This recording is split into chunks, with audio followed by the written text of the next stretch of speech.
एक समय था जब महात्मा गांधी या विनोबा भावे के दृष्टिकोण से ग्राम स्वराज की अवधारणा हमारे बीच आई थी, जिसके माध्यम से यह था कि गांव का पानी गांव में और गांव का उत्पाद गांव में। लेकिन जैसे जैसे प्रगति होती चली गई है, ऐसे में देखा गया कि नए नए अनुसंधान हो रहे हैं। इन अनुसंधानों के आधार पर ही तमाम चीजें हमारे बीच में ऐसी आई जिनको हम जानते समझते भी नहीं थे, लेकिन जिसको जानते थे उसमें परिमार्जन की जरूरत थी। और उसी परिमार्जन की दृष्टि से ODOP, एक जनपद एक उत्पाद, उत्तर प्रदेश सरकार द्वारा शुरू किया गया। और एक जिले का कोई एक खास उत्पाद जिसको विश्व स्तरीय बनाया जा सकता है, उसका चुनाव किया गया और उसी को बढ़ावा देने की दृष्टि से कार्यान्वयन शुरू किया गया। अब इसकी क्या स्थिति है, क्या कुछ है अंतर्राष्ट्रीय स्तर पर, उसे भी जानने समझने के लिए आज हमने अपनी परिचर्चा में उपायुक्त उद्योग लखनऊ श्री मनोज कुमार चौरसिया साहब को और साथ ही साथ इनके मातहत तमाम तरह की सुविधाओं या फिर जो कुछ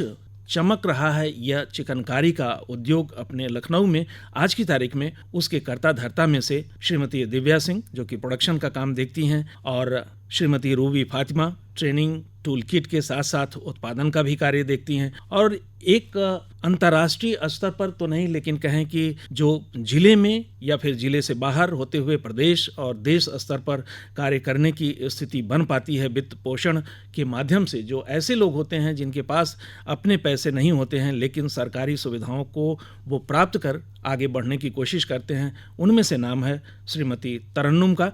आप भी हमारे बीच में हैं, तो आप सभी से हमारी अपेक्षा यही है कि आप सबकी बातों से हमारे सुनने वालों या फिर जितने भी लोग हैं ODOP से जुड़ना चाह रहे हैं वह सभी आगे बढ़ पाएंगे। चौरसिया साहब, शुरुआत आपसे ही करना चाहेंगे। वह यह कि ODOP, एक जनपद एक उत्पाद की जो परियोजना कहिए या योजना कहिए, जो कुछ भी है, ये इसका उद्देश्य क्या है, सोच कहाँ से कैसे डेवलप हुई? धन्यवाद बंधु। वैसे तो हम लोग ODOP के प्रचार प्रसार के लिए राष्ट्रीय अंतर्राष्ट्रीय स्तर पर लगातार कार्य कर रहे हैं, लेकिन आकाशवाणी का यह प्रयास भी हमारे उस उद्देश्य को परिपूर्णता प्रदान करेगा, ऐसा मेरा मानना है। बात जहाँ तक एक जनपद एक उत्पाद कार्यक्रम की है, तो माननीय मुख्यमंत्री जी की प्रेरणा और मार्गदर्शन में प्रदेश के सर्वांगीण विकास, ज़्यादा से ज़्यादा रोजगार सृजन और पूंजी निवेश के साथ ही जो यहाँ की पारंपरिक कला और कौशल था, जिसके बदौलत भारत कभी दुनिया में सोने की चिड़िया माना जाता था, उस कला को पुनः एक बार आवश्यक सहारा देकर के, आवश्यक प्रश्रय देकर के, समर्थन देकर के उत्तर प्रदेश को $1 ट्रिलियन इकोनॉमी बनाने के उद्देश्य से एक जनपद एक उत्पाद कार्यक्रम के अंतर्गत कई सारे कार्यक्रम स्टार्ट किए गए। इस कार्यक्रम के माध्यम से सरकार की कोशिश ये है कि ज़्यादा से ज़्यादा यूथ को, ज़्यादा से ज़्यादा परंपरागत कारीगरों को हम इस कार्यक्रम से जोड़ें और विश्व स्तर पर जिस प्रकार के उत्पादों की मांग है उसके अनुरूप एक ऐसा परिदृश्य तैयार करें जिसमें ज़्यादा से ज़्यादा लोगों को वित्त पोषण के माध्यम से, प्रशिक्षण और टूल किट के माध्यम से, यथा आवश्यक CFC के माध्यम से या मार्केट डेवलपमेंट के लिए जो योजनाएं हो सकती हैं उसके माध्यम से सहयोग और समर्थन दिया जाए। जी बिल्कुल, इसी सहयोग और समर्थन के साथ आप आगे बढ़ रहे हैं। क्या कुछ कार्य हो रहा है धरातल पर, उसको जानने समझने के लिए चलते हैं दिव्या सिंह जी की तरफ, जो कि बहुत ही अच्छा उत्पाद तैयार कर रही हैं। जितना सुनने में आता है कि आपकी अपनी ब्रांडिंग भी हो चुकी है। ऐसी स्थिति में जानना चाहेंगे कि शुरुआत कहाँ से कैसे हुई दिव्या जी? मैंने 2018 में अपनी कंपनी की शुरुआत की थी डिविनेशन टेक्सटाइल के नाम से। मेरा स्टार्टिंग से मोटिव ही था ई-कॉमर्स पोर्टल पर काम करना, क्योंकि इस टाइम पे ज़्यादा से ज़्यादा आप लोगों को देख रहे होंगे ई-कॉमर्स के थ्रू अपने सामान को आउट ऑफ कंट्री भी पहुंचाने का प्रयास वो कर रहे हैं। तो जो मेन मेरा मोटिव था वो ई-कॉमर्स पर ही काम करने का था। मैंने स्टार्ट किया और एक छोटे अमाउंट से मैंने खुद की मशीनरी लगाई और मैंने प्रोडक्शन स्टार्ट किया, नए नए डिज़ाइन बनवाए, उनका फ़ोटो शूट किया और ई-कॉमर्स पोर्टल पे डाला। ई-कॉमर्स पोर्टल पे जब हम काम करते हैं तो हमें एक डिज़ाइन के बहुत सारे पीसेस हमें रेडी रखने पड़ते हैं, हमें उसमें हमेशा नए नए डिज़ाइन ऐड करने पड़ते हैं। तो जब हम नॉर्मल सी बात है, हम लखनऊ में काम कर रहे हैं और हमारा मेन जो काम था वो चिकनकारी का था। न्यूज़ के ज़रिए TV पर हम जब न्यूज़ देखते थे, हम जब पेपर में न्यूज़ देखते थे तो हमें ODOP के बारे में हमें पता चला। ODOP के बारे में जब पता चला तो हम DIC ऑफिस गए और जाने से पहले तक इतना नॉलेज नहीं था कि वो क्या है। जब हम वहाँ ऑफिस गए तो पूरा उसके बारे में हमें पता चला कि इससे हमें एक अच्छा अमाउंट लोन भी मिल सकता है और इस लोन में जो सबसे बेनिफिट है वो है सब्सिडी। आवश्यकता इस बात की होती है कि समय समय पर प्रशिक्षण लिया जाए, क्योंकि हमारी जो पुरानी चीजें रही हैं, पारंपरिक तौर पर चलती रही, अब वो थोड़ा पीछे हो गई हैं।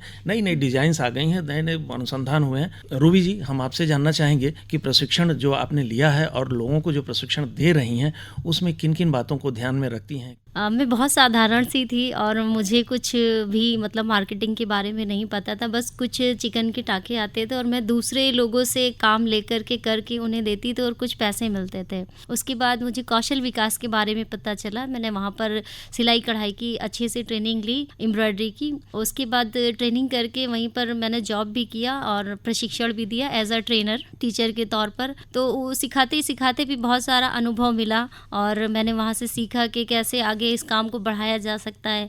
कौशल विकास में भी मुझे पता चला कि कैसे इस काम को बढ़ा करके अब कई लोगों को हम रोज़गार दे सकते हैं, कई लोगों को अपने साथ जोड़ सकते हैं। मेरे साथ तो कई लोग जुड़ भी चुके थे, बट मुझे एक रास्ता नहीं मिल रहा था कि मैं ऐसे कैसे काम करूं। फिर मुझे जिला उद्योग केंद्र के बारे में पता चला, ODOP के बारे में, कि वहाँ पर इस तरह की योजनाएं हैं कि हम कुछ सरकार की मदद से अपने काम को बढ़ा सकते हैं और लोगों को रोज़गार भी दे सकते हैं। फिर मैं जिला उद्योग केंद्र आई और वहाँ पर सभी ने मेरी हेल्प की। तो मैंने MSME के थ्रू लोन लिया। उसके बाद मैंने थोड़ा सा काम अपना कपड़ा इकट्ठा की, लोगों को जोड़ा साथ में, कुछ लोगों को, और काम शुरू की।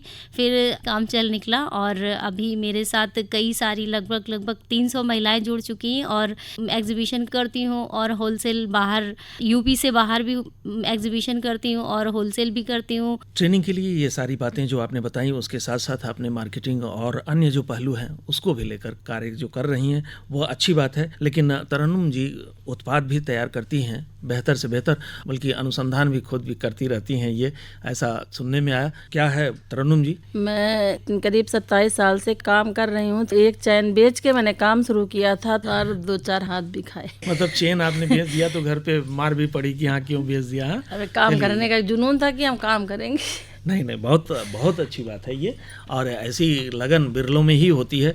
और देखिए सास ने आज निकाल दिया घर से, तो हमारा एक वो था काम करने का। हमने कहा ठीक है, निकले जा रहे हैं, किराए पे रहे जाके। 3 साल किराए पे रहे, अपना मेहनत की, खूब मेहनत की, जमीन ली 50,000 की, उस पर घर सीमेंट की चादर डाली रहे।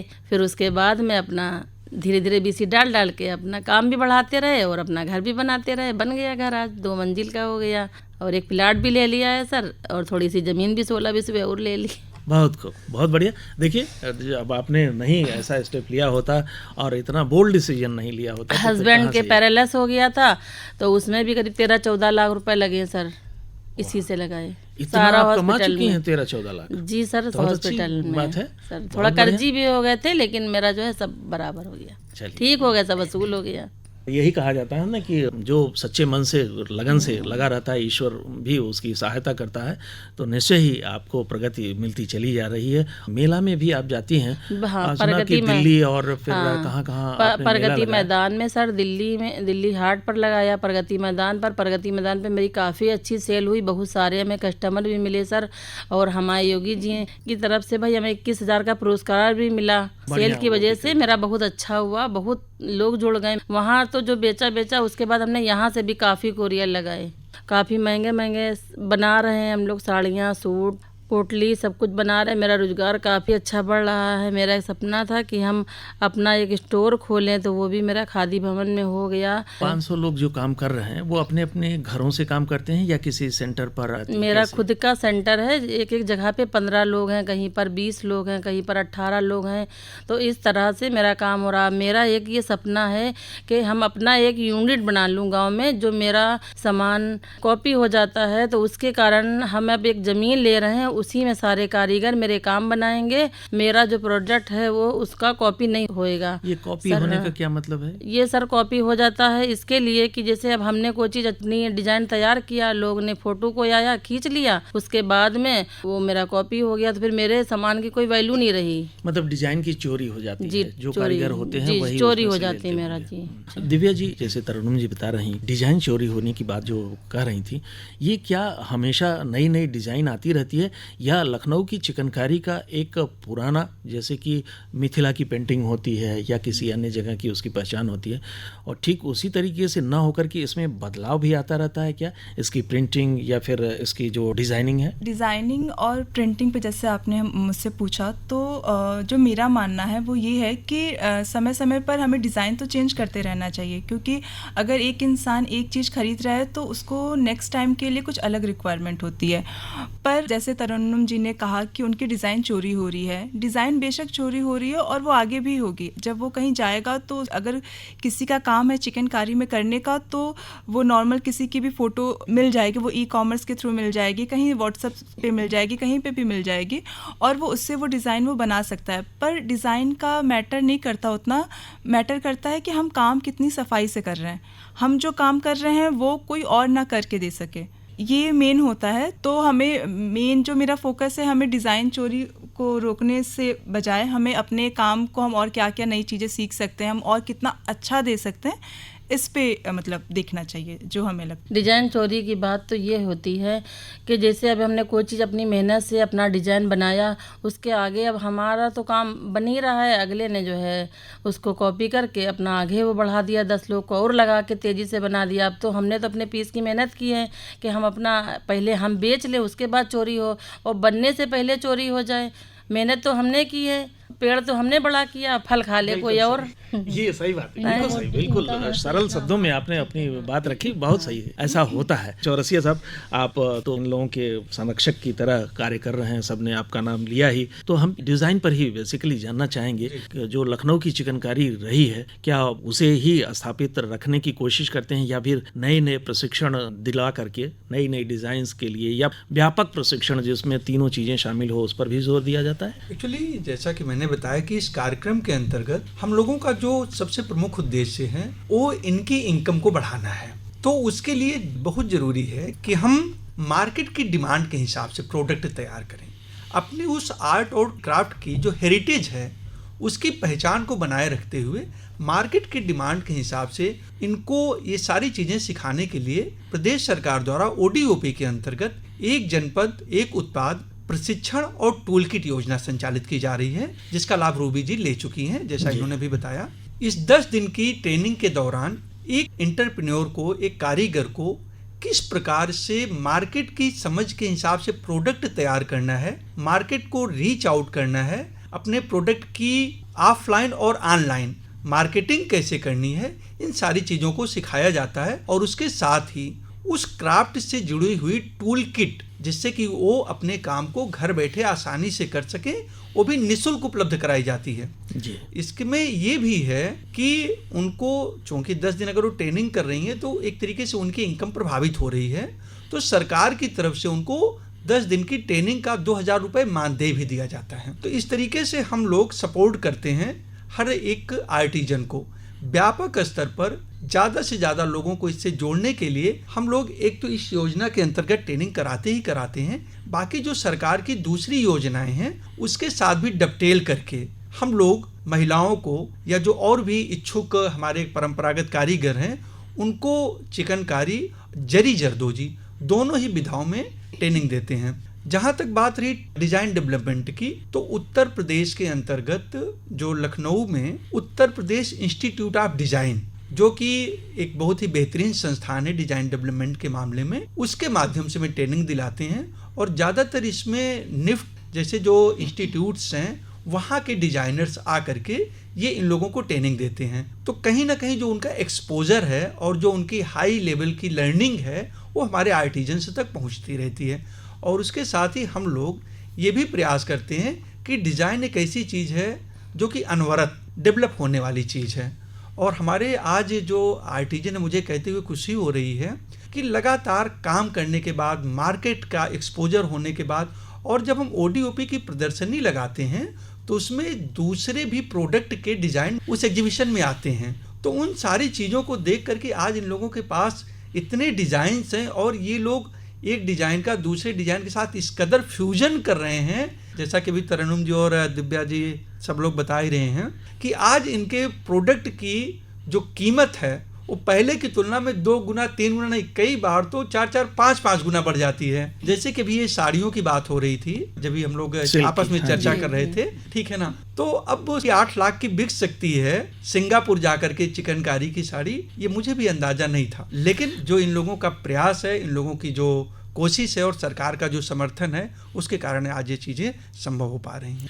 तो तरन्नुम जी, जो 8 लाख की साड़ी की चर्चा की है अभी चौरसिया जी, उसमें क्या मटेरियल आप लगा दी कि इतनी महंगी हो गई? सर उसमें ब्लू कथाया कपड़ा है, 1000 रुपये मीटर है, और सर वो सिल्क धागे से बनी हुई है, धागा आता रेशम का, तो सर वो धागा भी बहुत महंगा है। एक साड़ी में 6000 का धागा लग गया और 1 लाख रुपए हमने उस कारीगर को कारीगरी दी है। उसमें सारे टाके थे, जाली, हथकटी, मुर्री, फंदा, बखिया, सारे टाके थे सर। उसमें 1,20,000 की तो सर वो बनी थी, तैयारी इतनी हुई थी, और हमने उसको 1,40,000 का बेचा। 1.5 की बताई थी सर, उन्होंने 10,000 मेरे मतलब छोड़ दिए, छोड़ दो, तो फिर हमें 10,000 छोड़ना पड़ गए। तो 1,40,000 में आपने बेचा और उन्होंने 8 लाख में बेच उसने लिया। सर 8.5 लाख में बेचा। हम खुद दंग रह गए कि मेरी साड़ी इतनी महंगी बिकी। बिल्कुल, यही देखिए वजह ये है। हुनर है, यही वजह है कि आर्टिजन्स को हम लोग जो नेशनल इंटरनेशनल लेवल के ट्रेड फेयर्स होते हैं उसमें खुद पार्टिसिपेट करने के लिए सपोर्ट करते हैं। जो इंटरनेशनल ट्रेड फेयर्स हैं, अगर उसमें कोई आर्टिजन जाता है तो उसको 2 लाख रुपए तक स्टॉल किराए में और एक आदमी के आने जाने का इकोनॉमिक क्लास का एयर फेयर, इसमें हम लोग सपोर्ट करते हैं। अभी मैं आपको ये भी बताना चाहूँगा कि 21 से 25 सितंबर के बीच में उत्तर प्रदेश का पहला international trade show greater Noida में होने जा रहा है। वहाँ पे भी हम ऐसे सारे लोगों को प्रतिभाग कराएंगे, जिससे कि वहाँ पे इनको नेशनल और इंटरनेशनल लेवल का एक्सपोजर भी मिल सके और मार्केट भी मिल सके। मैंने भी ऐसे एक ट्रेड फेयर में 3 दिन का था, GI ट्रेड फेयर नोएडा में ही किया था, और काफ़ी वहाँ से हमें फ़ायदा मिला। वहाँ पर बाहर से कंट्री से लोग आते हैं जो कि आपका काम देखते हैं, और कभी कभी बायर ऐसे आते हैं कि पूरा दुकान का कपड़ा भी खरीद ले जाता है, और कभी कभी मतलब ऐसे आते हैं कि वो आपका काम देखकर आपको ऑर्डर भी देकर जाते हैं। तो मुझे भी ऐसे ही 2 कैंडिडेट मिले दुबई से, और जो कि अभी हमसे सैंपल बनवा कर के ले गए हैं, और आगे उम्मीद है कि वो अच्छा काम हमारे साथ करेंगे। दिव्या जी बिल्कुल चुपचाप हैं, क्या कुछ सोच रही थी? जो सोच रही थी वही बता दीजिए। ODOP का सर मेन जो मकसद है वो मुझे अब जाके ये रियलाइज़ हुआ जब मैं काम करने लगी, कि जब मैं बैंक जाती थी पहले लोन के लिए, तो मुझे लगता है मैं 3-4 बैंक गई हूँ जहाँ मैंने अपनी पूरी फाइल लेके जाती थी, मैं अपना काम दिखाती थी। उनको तो पहले मेरा काम समझ में नहीं आता था, मतलब उन लोगों को ये कपड़ों का काम और ये सारी चीज़ें उन लोगों को समझ में नहीं आ रही थी। अगर मैं ये सोचूं कि मैं किसी और से पैसे लेके काम शुरू करूं तो उनका जो वापसी, जो उनका धनराशि होता था वो इतना ज़्यादा होता था कि नॉर्मल सी बात है कि कोई काम शुरू कर रहा है तो ये पहले से सोच लेना कि वो इतने टाइम पे इतना दे पाए, बेनिफिट अपना सारा अपना प्रॉफिट दे ले, तो ये एक बहुत बड़ी बात थी सोचना। मैं और भी कुछ कहना चाह रही थी कि जैसे मतलब मैं तो बहुत साधारण थी, मेरे पास तो कुछ भी पैसे नहीं थे कि मैं अपना कभी सोच भी नहीं सकती थी कि मैं अपना काम स्टार्ट कर पाऊंगी। बट जो कौशल विकास की ट्रेनिंग से और ODOP की ट्रेनिंग से जो हमें रास्ते दिखे और MSME का लोन मिला, तो मैं भी बहुत डरती थी कैसे अदा करूंगी, कैसे चुकाऊंगी, कैसे भरूंगी। उसमें इतनी सहूलियतें हैं, इतनी आसानियत है कि हम उस अमाउंट को अपना यूज़ भी करें और अपना काम भी निकालें और दूसरों का रोज़गार भी करें, और फिर से उसी में पैसा कवर हो जाता, कोई पैसा नहीं पड़ता है। ये 1 साल हो गया है, और बहुत लोग डरते ना लोन में बहुत ज़्यादा अमाउंट पे करना पड़ेगा, बट ऐसा कुछ भी नहीं है। हम अपनी कई सहेलियों को, साथियों को भी इस बारे में बता चुके हैं, और हम चाहते हैं कि वो लोग भी मेरी तरह आगे बढ़ें और काम करें। और मैं कुछ लोगों को भेजी हुई हूँ जिला उद्योग केंद्र, ताकि वो भी मेरी तरह इस ODOP की योजना का सहायता लें और आगे बढ़े। ODOP की सहायता तो निश्चय ही सब लोगों को दिला रहे हैं। इसमें शायद सब्सिडी होती है, वह ज़्यादा कारगर साबित होती है लोगों के लिए। वो छूट जो समाहित होती है लोन में, वो तो है ही है। लेकिन दूसरा पहलू इसके साथ ही जोड़ते हुए आपसे जानना चाहेंगे चौरसिया साहब, वो ये है कि जैसे आप सबके उत्पाद जो है विदेशों तक पहुंच गए, जैसे तरन्नुम जी का सिंगापुर में वो साड़ी का, आपका दूसरे जगहों में वैश्विक पहचान इसके बन गई। क्यों नहीं लखनऊ में ही, या जितने भी जिले हैं उनकी बात अलग से करें, क्योंकि आप लखनऊ के हैं इसलिए कर रहे हैं कि लखनऊ में ही कोई ऐसा सेंटर हो कि ये लोग वहाँ पर दे सकें और वो वहाँ से फिर एक्सपोर्ट हो जाया करे। जहाँ तक बात रही लखनऊ के चिकनकारी की पहचान की, उसको एक मार्केट और एक ब्रांडिंग देने के लिए, तो उस दिशा में अलग अलग तरीके से कार्य किया जा रहा है। लेकिन अभी जब अगर हम ये सोचें कि हम किसी एक को प्रमोट करें और बाकी सब से ले करके लाभ दे, तो मुझे लगता है बात फिर वहीं पे आ जाएगी कि 1.5 लाख की साड़ी जिसकी कीमत 8 लाख है मार्केट में, लेकिन कारीगर को 1.5 लाख मिला। 1.5 लाख मिला। ठीक है ना। हम उसके बजाय इस प्लेटफॉर्म पे काम कर रहे हैं कि इन लोगों को, जो हमने बताया ना कि ODOP विपणन प्रोत्साहन योजना है, उसके माध्यम से हम स्वयं या जैसा कि उत्तर प्रदेश का पहला इंटरनेशनल ट्रेड शो होने जा रहा है, वो हो गया, प्रगति मैदान में लगने वाले इंटरनेशनल ट्रेड फेयर हो गए, सूरजकुंड अंतर्राष्ट्रीय व्यापार मेला हो गया, ODOP के जो अलग अलग मेले हो गए, उसके माध्यम से इन लोगों को हम खुद प्रमोट कर रहे हैं कि ये लोग खुद अपना माल लेकर के नेशनल इंटरनेशनल मार्केट्स में जाएं और खुद जो भी अधिकतम लाभ मिल सकता है वो प्राप्त करें। उसके साथ ही हमारी जो ऑनलाइन मार्केट को प्रमोट करने की कोशिश है, ODOP मार्ट करके हम लोगों ने एक वेबसाइट भी बनाई है, उस पर काम हो रहा है। और साथ ही उत्तर प्रदेश हस्तशिल्प विपणन एवं विकास निगम के अंतर्गत जो अलग अलग शहरों में, बड़े शहरों में जो शोरूम्स हैं, तो ऐसी जगहों पे भी इन लोगों के आर्टिजन्स के सारे ODOP प्रोडक्ट को प्रमोट करने की कोशिश की जा रही है। बहुत अच्छा। मैं एक चीज जरूर यहाँ पे अनुरोध करना चाहूंगा आकाशवाणी के माध्यम से कि ODOP के माध्यम से जितने भी प्रकार की सहायताएं दी जा रही हैं, चाहे वो ODOP से संबंधित हो या MSME से संबंधित हो, उन सारी सहायता को किस तरीके से प्राप्त किया जा सकता है, किस तरीके से अपनी इंडस्ट्री शुरू की जा सकती है, किस प्रकार से मार्केट का सर्वे करना है, किस तरीके से प्रोजेक्ट रिपोर्ट तैयार करनी है, किस तरीके से बैंक से लोन करना है, किस तरीके से फाइनेंशियल मैनेजमेंट करना है, सारी चीज़ों को शामिल करते हुए ODOP के माध्यम से एक उद्यम सारथी ऐप बनाया गया है। ये उद्यम सारथी ऐप एक सिंगल सॉल्यूशन पॉइंट है हर उस उद्यमी के लिए जो अपना कार्य करना चाहता है या अपने व्यवसाय को बढ़ाना चाहता है। सबसे खास चीज ये है, जानकारी के साथ ही उन योजनाओं का लाभ लेने के लिए जो अप्लाई करने की सुविधा है, ये भी उसी ऐप पे अवेलेबल है। बहुत अच्छी बात। तरह तरह से दिक्कतें भी आती हैं, तरह तरह से सहूलियत भी लोगों को मिलती है, यह तो अपनी जगह बात है और सतत प्रक्रिया है, यह चलती रहेगी।